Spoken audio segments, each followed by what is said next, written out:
Hi everyone, this is Chris. Welcome to another one of my videos. In this video, I'm going to be discussing the topic of whether the new Bumblebee movie is a prequel to the Transformers series or is the film indeed a reboot? Because that question's been going around a lot lately from people that have seen the movie. Now, this discussion is going to have spoilers, so you've been warned. So let's go ahead and get started. Now, I saw an early screening of Bumblebee last night, Saturday night. And I posted my review up this morning, but just to give y'all a quick recap of what I thought is that I definitely thought it was a quality movie, a good movie, definitely delivered on what those trailers promised. In terms of being different from the previous Transformers films, but different in a good way by having a whole lot of character stuff, more heart, all that kind of stuff was really good in this movie. Now, was the movie perfect? No, but it was definitely a quality movie and was a good stepping stone for sort of better things to come for the Transformers franchise if they decide to keep going in this direction.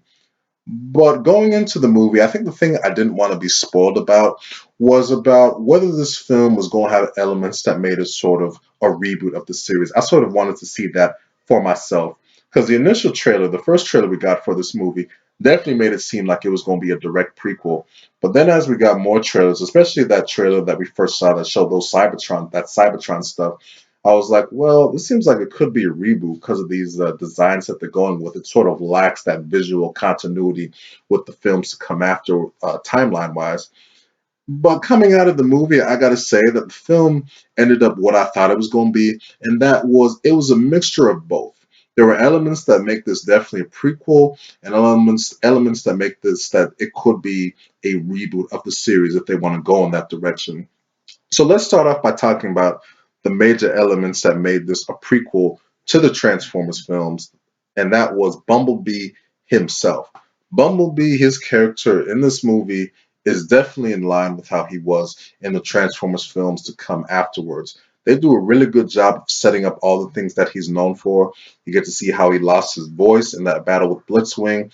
That was a great battle scene, and I love how it ended with his voice being ripped off. That was like, oh, that really got the audience right there. Like, oh no, but it was still really cool to see how they set that up.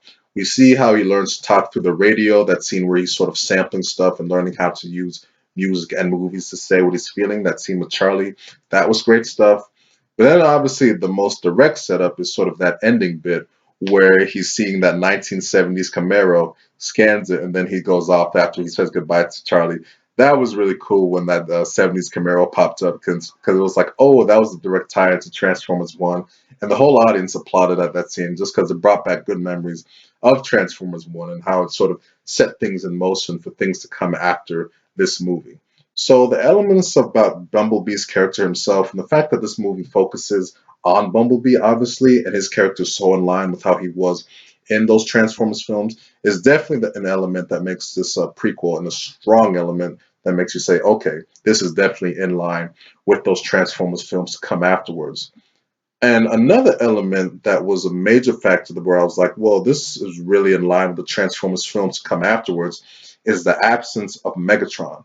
We did not see Megatron in those Cybertron scenes, and that's why it's because if you remember Transformers 1, Megatron was frozen in ice in the Hoover Dam after he crash landed there in like the 1800s or something like that, looking for the Allspark. Yeah, he's missing in this film, and we see the Hoover Dam and Sector 7 in this movie. So that's definitely in line with Transformers 1, even though they don't show Megatron, they don't mention him. But the fact that he's absent in this movie, I mean, a Transformers film without Megatron, would be like, where is he? But if you go by Transformers 1, we know where he is. So that element right there definitely makes this a prequel to Transformers 1. So those two elements, watching it, I'm all like, well, the fact that these are so in line with Transformers 1 obviously makes this a prequel. But there were elements afterwards towards like, well, okay, these elements could make it a reboot also. And the major element were those Cybertron scenes initially showing how they were going with this new design aesthetic. When you see Soundwave, Shockwave, Optimus on Cybertron, and all the other Autobots we saw like RC and Wheeljack, definitely had that G1 aesthetic, which is not in line with how Transformers looked in the previous movies. Obviously, these designs were a whole lot less detailed. They were G1 mixed with sort of War for Cybertron video games, was just maybe 20 or 10% of the complexity from the previous Transformers films. And the fact that they would go with that aesthetic change, which is really sort of drastic from the previous films, could make signal, or definitely would be a signal that this is a reboot, even though the explanation I sort of have for that is that, well, those Cybertron scenes are more sort of like a stylized flashback type of thing, because maybe it just would have been too goddamn expensive to use the look of the previous films and do sort of a Cybertron scene. Even if it is a short scene, maybe they just wanted to go and do something different, because Travis Knight has said, the director, he's obviously a big fan of G1. He grew up with G1. So this is sort of his way of paying tribute to that in his own way. And the thing is, the look of the robots on Earth is sort of more in line with the look of the previous Transformers films, even though I would say like characters like Shatter and Dropkick, they're regular looking Bayformers, if you want to call them that. They just have, I would say, maybe about 30% less detail, but still in line with that look. So the Cybertron stuff could signal a reboot, but when you look at how the robots look on Earth, maybe not. Some other elements which are not in line story wise with the other Transformers films are the stuff of how they ignore Bumblebee's sort of history on Earth in World War II. That was obviously revealed in Transformers The Last Night, that he was there fighting Nazis with the Allies. But I think a lot of people are sort of glad they ignored that, because that was really sort of a stupid story point. I really hated that reveal. I still don't like it. So the fact that they ignored that in this movie, I don't think anyone is sweating tears over that, because that was pretty stupid in Transformers The Last Night, along with a lot of things. But also, there's the fact that they ignored sort of the whole quest, the main quest of Transformers 1, which was going on Earth to find the Allspark. That was sort of Bumblebee's mission. That's what the Decepticons were looking for in Transformers 1. No mention of the Allspark at all. But the thing is, Megatron is on Earth and he is absent, so we can infer that that's likely what he was on Earth for, because he's not in the Cybertron stuff and absent in this movie. So that's not sort of a major problem right there. But the biggest element that really throws things off in terms of being a prequel to the Transformers films and more on the lines of a reboot, even if it's a soft reboot, is that ending scene. That ending scene with Bumblebee on the Golden Gate Bridge, like I said, he scans that Camaro, which is obviously in line with Transformers 1, but then we see him driving alongside a flat-nosed red truck. Now, obviously, that's G1 Optimus right there, but it's not revealed at this point. At that point, so you're thinking, well, is that just a truck that looks like Optimus? Because why would Optimus be on Earth? Because we all know the major problem that creates storyline wise is that it seemed like Optimus's first time on Earth was that scene in Transformers 1 where he comes down for the first time, his first appearance in that movie. So you're thinking, well, that was his first appearance on Earth, right? Well, in the sort of mid-credit scene that happens, we see that no, that truck was Optimus, and him and Bumblebee are talking, and they see a wave of new Autobots coming from the sky. Now, the thing is, I think they're Autobots because the way Bumblebee was talking, but they could be Decepticons. It could be the group of Decepticons that were in Transformers 1.